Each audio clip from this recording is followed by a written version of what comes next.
Viewer discretion is advised. Kia ora folks, and welcome back to another video. My name is Eldub, and today I'm going to be talking to you about a really easy game that you can make yourself. Now this is a drinking game, so it's not good for children or anything like that. To begin with, what you'll need is a set of Jenga blocks, a pencil, a fine tip pen, and a Vivid. Now the pencil's just for getting your designs right. The Vivid is what I use to colour it all in. And I do suggest that with a game like this, since it's been homemade, you want to write the rules for each block on the back of each block, just to make sure that when you're playing the game, all your friends don't think that you're making up the rules as you go. In my version of the game, I have these shot blocks, and I have a little shot glass here with the number on it, ×1 or ×2. That's whether you have to do a single shot or a double shot. The first three are ×1, and I made 1 ×2. Now, I wouldn't recommend putting any more than that in there, even though there are a lot of blocks, because these do come out quite often, and there are also other blocks in the pack which make you have to do a shot as well. So I didn't want people to be drinking every time they had a turn, because, yeah, you probably wouldn't make it through the game. So now that the shot blocks are out of the way, I made 2 of each for female and for males. So we have gents and dicks, and for the females we have the ladies and the bitches. We also have 2 blocks in the pack where everyone has to do a shot.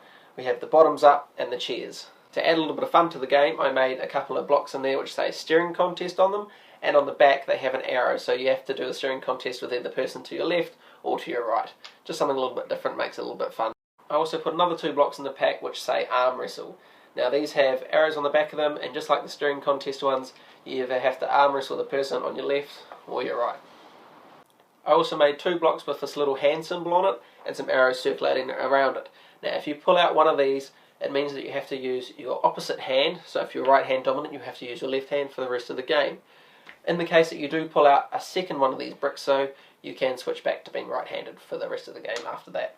I also made 2 antisocial blocks, which means you cannot talk until your next turn. Now this doesn't seem very hard right now, but when you've had a few to drink and the music's cranking, you're having a good time with your friends, and if there's 3 or 4 of you playing, you really want to say something and you can't talk until your next turn. It can be quite frustrating, so I put a couple of them in there just for a little bit of fun. Probably the most hated brick in my version of Adult Jenga is the Outcast block. Now if you pull this out, it means you have to sit facing away from the rest of the group and only turn around when it's your turn. Yeah, that one sucks a little bit. Now not every block in my version of the game is doom and gloom. There are these 2 skip your next turn blocks, and they're pretty self-explanatory. You pull them out and you can skip your next turn. I like those ones. Now in my version of the game, it's really important that you have a dice with you as well, because when you pull out one of these 2 blocks, everyone has to roll a dice, and the person with the lowest number has to do a shot. Now you're probably thinking that in my game there's a lot of bricks in here which will make you do a shot.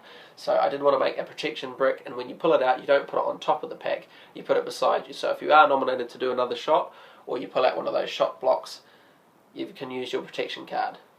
Now they only last once, and then you have to put it on top of the pile. Now just to make the game a little bit more trickier, I made these 2 try again blocks, which means when you pull it out you have to put it back where it came from and try again. That has got to be one of the blocks in the game which I hate the most, because it can be really annoying, and it can actually even end the game if you're not very good at playing. I also made 2 blocks which have these paper, scissors and rocks on them.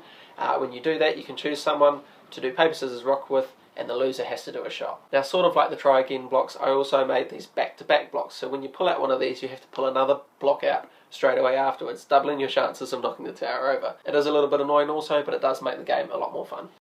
Then we come to the gift blocks. They look like little presents, and basically what this means is if you pull it out, you can gift someone a shot, and you can play that to your advantage. There might be someone who's already had far too much to drink and you gift them another shot, or there may be someone who hasn't had much to drink and you want to help them out, so you gift them a shot.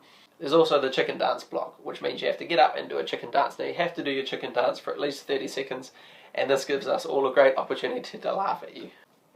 Now we all love a good truth or dare, so I did put a couple of truth or dare blocks in there. I also made this little block. It's called the Battle of the Sexes, and it means that everyone else of the opposite sex has to do a shot. So if you're a girl and you pull it out, all the boys have to do a shot, and vice versa. Now this one can be quite funny. It's another talking block. It's called use an accent, and that means you have to use an accent of your choice for one whole round.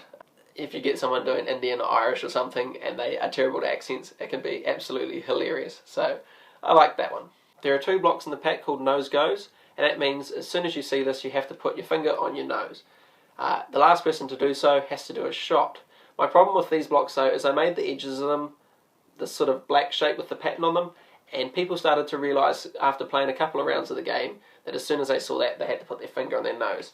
So I made another one which doesn't say anything on it, but looks like a nose goes block.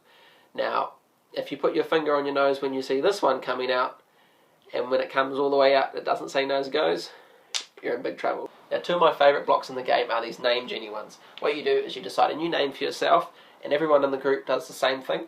Now you have to use these names, and if you forget to use this name throughout the rest of the game for such a person, then you have to do a shot. Now this game is really good, or really bad, at getting you hammered, whichever way you want to look at it.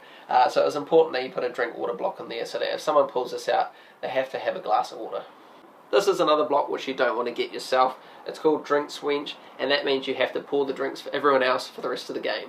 Lastly but not least, I made 4 blocks in the pack which say new rule on them. You get to decide a new rule for the game, and everyone has to play by this rule, and the only thing that can cancel this is if another new rule block has been pulled out. Now if you have a few blocks left over which you have not come up with ideas for, you can just leave them blank, because remember there are a lot of things on here where you're doing something every turn. It's nice sometimes just to pull a brick out, put it on top, and pass it on to the next person to have a go. If you'd like to up the stakes of this game a little bit, you can also add a consequence for the person who knocks the tower over. I'll leave that one up to your imagination though. If you are going to make one of these Adult Jenga sets, please comment down below and tell me how it goes. Thanks for watching everyone. We'll see you all in the next video.